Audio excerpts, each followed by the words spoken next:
Well friends, in the last class or last video I have discussed about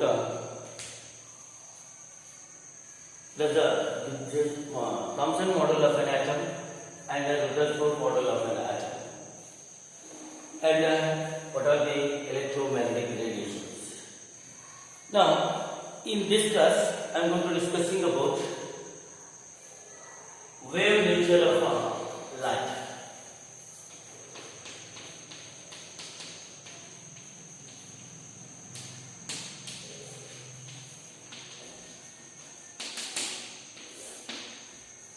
Hughesian, on the basis of the properties of this light, such as the reflection,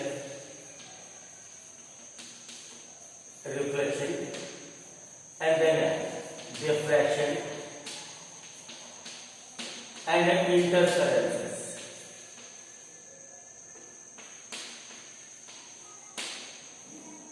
Here, based on the properties of light, such as the reflection, light undergoes a reflection and a diffraction and interferences.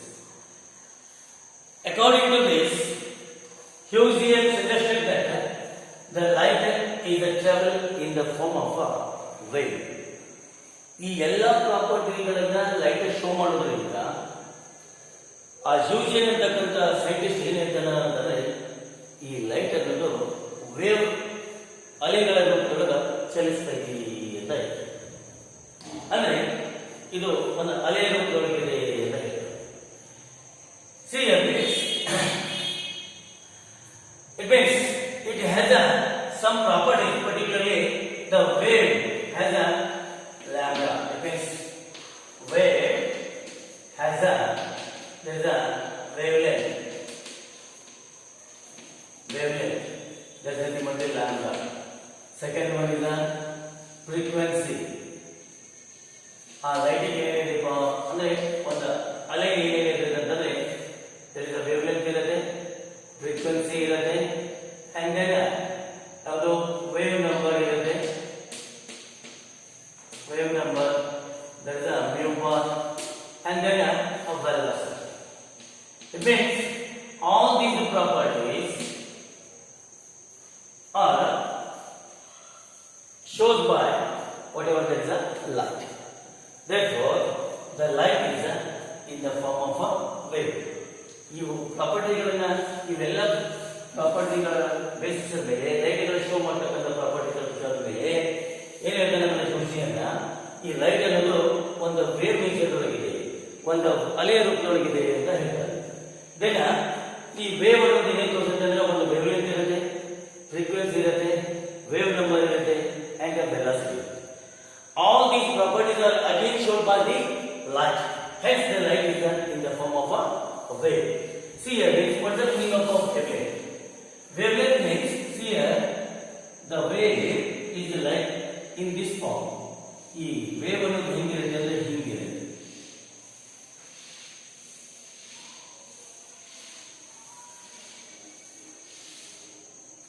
Okay, the wave is like this. Now, what's the meaning of a wavelength? Wavelength means the distance between a two drops or two crests. ಎರಡು ಕ್ರೆಸ್ಟ್ಗಳ ನಡುವಿನ ಅಂತರ ಆಗಿರ್ಬೋದಾ ಅಥವಾ ಎರಡು ಡ್ರಾಪ್ಗಳ ನಡುವಿನ ಅಂತರ ಆಗಿರ್ಬೋದಾ, ಇದಕ್ಕೆ ನಾವು ಏನು ಕರಿತೀವಿ ಅಂತಂದ್ರೆ ವೇವ್ ಲೆಂತ್ ಅಂತ ಕರಿತೀವಿ. ಇನ್ನು ನೆಕ್ಸ್ಟ್ ಪಾಯಿಂಟ್ ಯಾವ್ದಪ್ಪ ಅಂತಂದ್ರೆ ಫ್ರೀಕ್ವೆನ್ಸಿ ಅಂತ ಇದೆ. What's the meaning of a frequency? Frequency means the number of lines. This is only one line. Okay, these are the lines. It means all these lines are a line on a same line, nothing on a same point. Okay, ಈ ಎಲ್ಲ ಲೈನ್ಗಳು ಇದೇ point ಅಲ್ಲಿ pass ಆದಾಗ same point ಒಳಗಡೆ pass ಆದಾಗ the number of lines passing to the given same point or in a point, it means in 1 second. That's nothing but the frequency. Frequency means the number of lines passing to the given point in 1 second. ಇದು ಒಂದು line ಮೇಲೆ ಬರಬೇಕು ಅಂತ ನಾನು ವಿಚಾರ ಹೇಳಿದೆ ಅಂದ್ರೆ ಎಷ್ಟು ಲೈನ್ಗಳ 1 ಸೆಕೆಂಡ್ ಒಳಗೆ ಪಾಸ್ ಆಗಿ ಹೋಗ್ತಾವ ಅದಕ್ಕೆ ಏನಂತ ಕರಿತೀವಿ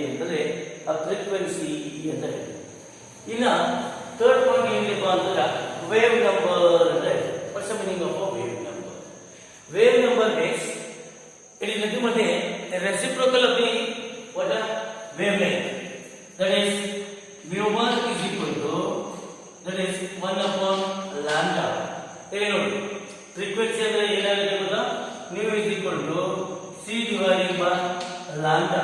What is the c? C is the velocity, lambda is the wavelength. Then wave number is nothing but what?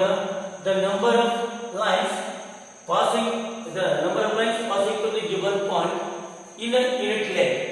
ಇಲ್ಲಿ ನೋಡಿ ಆಗಲೇ ನಂಬರ್ ಆಫ್ ಲೈನ್ಸ್ ಈ ಪಾಯಿಂಟ್ ಒಳಗ ಈ ಲೈನ್ ಮೇಲಿನ ಪಾಯಿಂಟ್ ಒಳಗ ಎಷ್ಟು ಪಾಸ್ ಆಗಿ ಹೋಗುತ್ತೆ 1 ಸೆಕೆಂಡ್ ಒಳಗ ಅಂತ ವಿಚಾರ ಮಾಡ್ತೀವಿ. ಅದಕ್ಕೆ ಫ್ರೀಕ್ವೆನ್ಸಿ ಅಂತ ಹೇಳ್ತೀವಿ.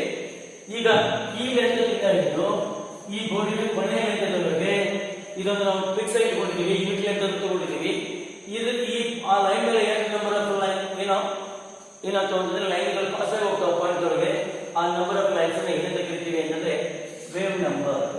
The number of waves passing through the given point in a unit length. ಈ ಯೂನಿಟ್ ಲೆಂತ್ ಒಳಗೆ ಎಷ್ಟು ನಂಬರ್ ಆಫ್ ಲೈನ್ಸ್ ಪಾಸ್ ಆಗಿಲ್ಲ ಅದಕ್ಕೆ ಏನಂತ ಕರಿತೀವಿ ಅಂದ್ರೆ ವೇವ್ ನಂಬರ್ ಅಂತೀವಿ.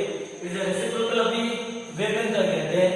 Then frequency means the number of lines passing through the given point in 1 second. 1 second ಒಳಗೆ ಎಷ್ಟು ಲೈನ್ಗಳು ಪಾಸ್ ಆಗಿ ಹೋಗ್ತಾವ ಅದಕ್ಕೆ ನಾವು ಏನಂತೀವಿ ಅಂದ್ರೆ ಫ್ರೀಕ್ವೆನ್ಸಿ ಅಂತ ಕರೀತೀವಿ.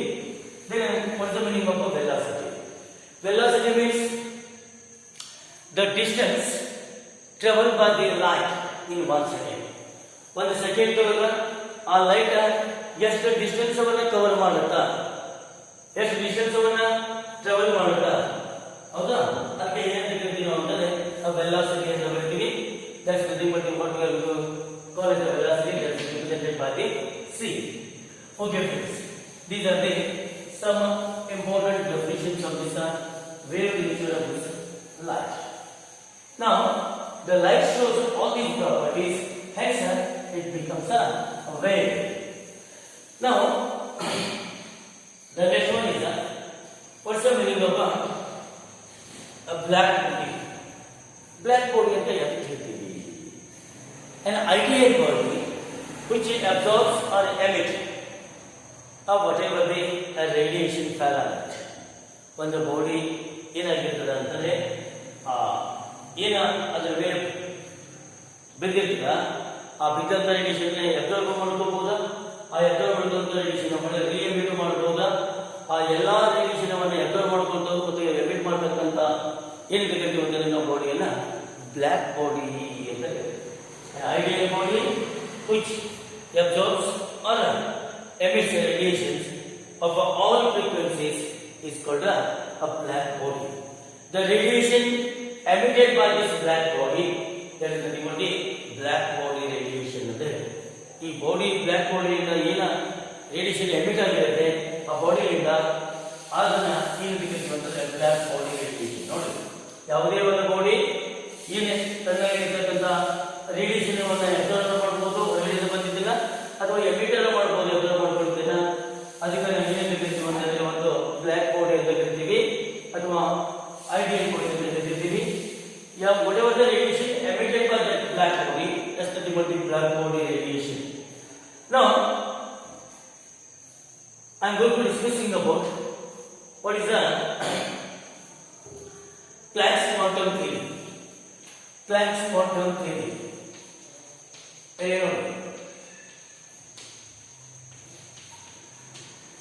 Quantum theory.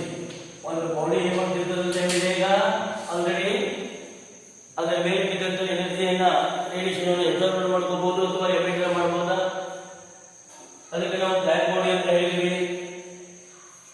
What ever the energy according to the Max Planck's ಅಂತಕ್ಕಂಥ ಸೈಂಟಿಸ್ಟ್ ಏನ್ ಹೇಳ್ತಾನೆ ಅಂತಂದ್ರೆ the radiation absorbed or emitted by a body emits or absorbs the radiation not continuously, that is in a discontinuous manner. ಏನಾಗಿದೆ ಅಂದ್ರೆ ಒಂದು body ಆ ಎನರ್ಜಿಯನ್ನು ಏನ್ ಮಾಡ್ತದೆ, ರೇಡಿಯೇಷನ್ ಅನ್ನ ಅಬ್ಸರ್ವ್ ಮಾಡಬಹುದು, ಎಮಿಟ್ ಮಾಡಬಹುದು. ಅದಕ್ಕೆ ಕಂಟಿನ್ಯೂಸ್ ಆಗಿ ಅಬ್ಸರ್ವ್ ಮಾಡ್ಕೊಳ್ಳೋದಿಲ್ಲ, ಎಮಿಟ್ ಮಾಡೋದಿಲ್ಲ. ಅದು emits and absorbs the radiation not in continuous but in a discontinuous manner. Then the emitted or the absorbed radiation is in the form of a bundle or a small packet. ಏನಾದರೂ body observe ಮಾಡ್ಕೊಳ್ಳೋದು radiation, ಆ radiation ಯಾವ ಫಾರ್ಮ್ದಾಗಿದ್ದಪ್ಪ ಅಂತಂದ್ರೆ ಒಂದು bundle ಫಾರ್ಮ್ದಾಗ ಅಥವಾ ಒಂದು packet ಫಾರ್ಮ್ದಾಗಿರುತ್ತೆ. ಆ bundle ಇರ್ತದೆ ಅಥವಾ ಪಾಕೆಟ್ ಏನು ಕರೀತಾರೆ ಅಂತಂದ್ರೆ ಫೋಟಾನ್ ಅಂತ ಕರೀತಾರೆ. ನೋಡಿ, ಒಂದು ಬಾಡಿ ತನ್ನ ಮೇಲೆ ಬರ್ತಕ್ಕಂಥ ಎನರ್ಜಿಯನ್ನು ಅಬ್ಸರ್ವ್ ಮಾಡ್ಕೋಬಹುದು, ರೇಡಿಯೇಷನ್ ಅನ್ನ, ಅಥವಾ ಅಬ್ಸರ್ವ್ ಮಾಡಿದಂಥ ರೇಡಿಯೇಷನ್ ಎಮಿಟ್ ಮಾಡಬಹುದು, ಹೌದಾ? ಆದ್ರೆ ಆ ಅಬ್ಸರ್ವ್ ಮಾಡೋದು ಎಮಿಟ್ ಮಾಡೋದು ಏನಾಗಿರೋದಿಲ್ಲ ಅಂದ್ರೆ ಕಂಟಿನ್ಯೂಸ್ ಆಗಿರೋದಿಲ್ಲ, ಅದು ಡಿಸ್ಕಂಟಿನ್ಯೂಸ್ ಆಗಿರುತ್ತೆ ಅಂತ ಹೇಳ್ತಾನೆ. ಎರಡನೇ ಪಾಯಿಂಟ್, ಆ ಅಬ್ಸರ್ವ್ ಮಾಡತಕ್ಕಂಥ ಅಥವಾ ಎಮಿಟ್ ಮಾಡಿದಂಥ ರೇಡಿಯೇಷನ್ ಏನಾಗಿರುತ್ತಪ್ಪ ಅಂತಂದ್ರೆ ಒಂದು ಬಂಡಲ್ ಟೈಪ್ ಇರುತ್ತೆ. whatever the radiation emitted or absorbed by a body, that is in the form of a small pocket or a bundle, that is called as a photon or quantum.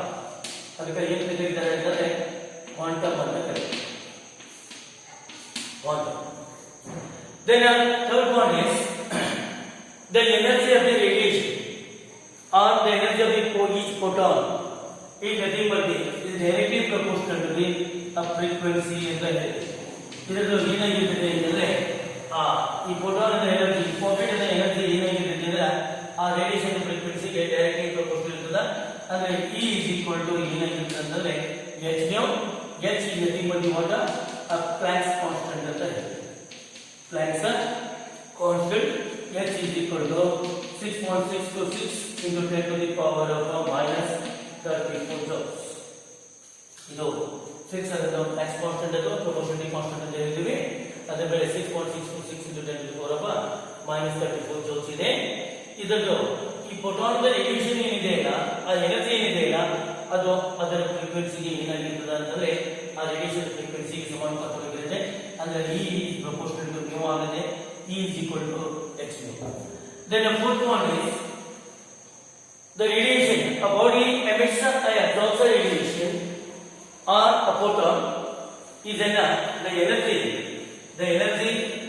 or the radiation emitted or absorbed by the body is an integral multiple of what a photon or h nu. ಏನಂದ್ರೆ the last point, what a body emits or absorbs a radiation only integral multiple of a quantum or a photon ಅಂತ ಹೇಳ್ತಾರೆ. ಒಂದು body ಈಗ ಎನರ್ಜಿನ observe ಮಾಡ್ಕೊಳ್ತದ ಅಥವಾ emit ಮಾಡ್ತದಲ್ಲ, ಆ ಮಾಡ್ಕೊಳ್ತಕ್ಕಂಥ energy ಏನಾಗಿರ್ತದೆ ಅಂದ್ರೆ in the form of photon. ಅಂದ್ರೆ ಒಂದು ಫೋಟಾನ್, 2 ಫೋಟಾನ್, 3 ಫೋಟಾನ್ ಈ ತಿರ್ನಾಗಿ ಆ ಬಾಡಿ ಅಬ್ಸರ್ವ್ ಮಾಡ್ಕೋಬಹುದು. 2.5 3.5 ಮಾಡ್ಕೊಳ್ತಿಲ್ಲ. ಅದಕ್ಕೆ ಅದು ಏನಾಗಿರ್ತದೆ ಅಂದ್ರೆ h nu ಆಗ್ಬೋದ, 2h nu ಆಗ್ಬೋದ, 3h nu ಆಗ್ಬೋದ. This is nothing but what are the radiation absorbed or emitted by the body, which is an integral multiple of quantum. Integral multiple of quantum. This is the energy associated with each quantum. And then what is the Planck's quantum theory? Once again, I am going to explain here this. You know what is a black body? A body which emits or absorbs a radiation of all frequencies, falls on it. That's nothing but what we are going to call as a black body. Then the radiation emitted by the a black body is called a black body radiation. Then what is the Planck's quantum theory? According to this Planck's, a body, ಯಾವುದೇ ಒಂದು body ಆ ಎನರ್ಜಿಯನ್ನ ಅಥವಾ light ಅನ್ನ radiation observe ಮಾಡಬಹುದಾ ಅಥವಾ emit ಮಾಡಬಹುದು. A body emits or absorbs a radiation not continuously, that is in a discontinuous state. It's the first point. A second point is the radiation is in the form of a small bundle or a small packet. A radiation ಏನಾಗಿರ್ತದೆ ಅಂದರೆ whatever there is a absorbed or emitted radiation is in the form of a small bundle or packet. That bundle is called as a photon or quantum ಅಂತ ಹೇಳ್ತೀವಿ. Then the third point, the energy of each photon or that radiation is directly proportional to its frequency. ಒಂದು radiation ಒಂದು photon ಅಂತ ಹೇಳಿದೀವಿ. ಆ radiation energy ಏನಾಗಿರ್ತದೆ ಅಂದ್ರೆ ಅದರ ಫ್ರೀಕ್ವೆನ್ಸಿಗೆ ಸಮಾನುಪಾತದೊಳಗಿರುತ್ತೆ. ಈಗ E is equal to h nu ಆಗುತ್ತೆ. h ಅಂದ್ರೆ Planck ಕಾನ್ಸ್ಟೆಂಟ್ ಆಗುತ್ತೆ ಅಥವಾ ಪ್ರಪೋರ್ಷನಲ್ ಕಾನ್ಸ್ಟೆಂಟ್ ಆಗುತ್ತೆ. A body emits or absorbs an energy or a radiation is N integral multiple of quantum. ಅಂದ್ರೆ ಒಂದು ಬಾಡಿ ಏನೇ ರೇಡಿಯೇಷನ್ ಅಬ್ಸರ್ವ್ ಮಾಡ್ಕೊಂಡಿರ್ತದಲ್ಲ ಅದು ಒಂದು ರೇಡಿಯೇಷನ್ ಮಾಡ್ಕೋಬಹುದು, ಎರಡು ರೇಡಿಯೇಷನ್ ಮಾಡ್ಕೋಬಹುದು. ಅದನ್ನೇ ಏನಿರುತ್ತಪ್ಪ ಅಂತಂದ್ರೆ ಇದಕ್ಕೆ ಕ್ವಾಂಟಮ್ ಅಂತ ಕರಿತೀವಿ. ಒಂದು ಕ್ವಾಂಟಮ್, ಎರಡು ಕ್ವಾಂಟಮ್, ಮೂರು ಕ್ವಾಂಟಮ್, ನಾಲ್ಕು ಕ್ವಾಂಟಮ್, ಈ ಕಾರಣದಿಂದ ಎನರ್ಜಿ ಏನ್ ಮಾಡ್ಕೋಬಹುದು ಅಂತಂದ್ರೆ ಅಬ್ಸರ್ವ್ ಮಾಡ್ಕೋಬಹುದು. This is nothing but the main points of this quantum theory. Okay friends, today I am going to stop here. I am going to discussing about the in next class.